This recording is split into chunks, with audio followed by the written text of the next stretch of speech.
পুরানো বাড়ি ছিল, সেখানে কেউ থাকতো না।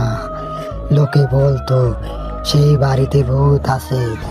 কিন্তু একদিন তিনটা সাহসী ছেলে সেই বাড়ির ভিতরে প্রবেশ করলো। তারপর তাদের সাথে কি ঘটলো দেখতে থাকুন। আসসালামু আলাইকুম স্যার, ভালো আছেন? ওয়ালাইকুম আসসালাম, আলহামদুলিল্লাহ ভালো। এই বাংলোটা স্যার, এই বাংলোটায় বাংলো তোমার পছন্দ হয়েছে? দাম কত বলছিলা? 10 লাখ টাকা স্যার। আচ্ছা ঠিক আছে, পছন্দ হয়েছে আমার, 10 লাখ টাকা দিয়ে নিবো। শিপন ওনাকে টাকা দিয়ে দাও।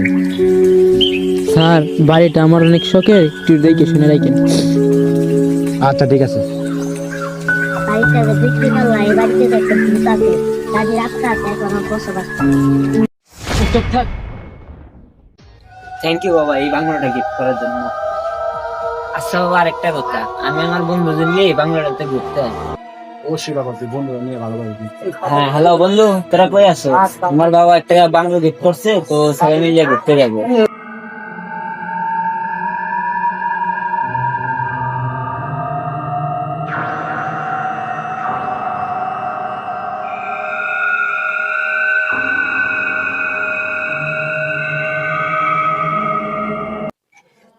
কিরকম আইসোস?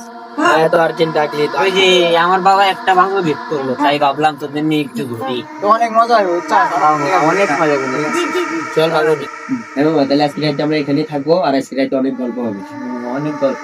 ওয়াও, বাড়িটা এত সুন্দর, আমার মামা সেই পছন্দ হয়েছে। আজকে 3 জন আমরা এই বাড়িতে থাকবো, তাহলে কি কস? অবশ্যই। তাহলে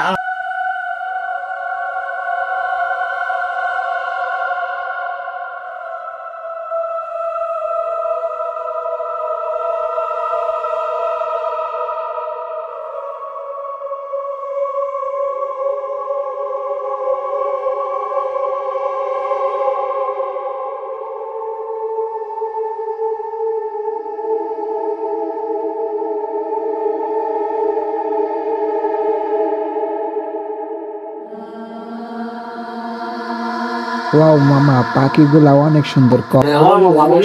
আজকে আমরা এখানে থাকবো, তাহলে কি কস? অবশ্যই।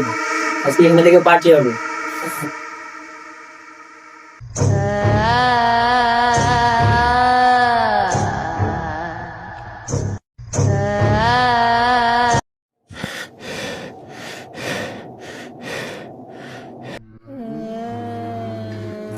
শিবুর কই?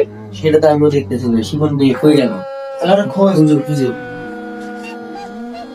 শিবন, শিবন, তুই কই আছিস ভাই?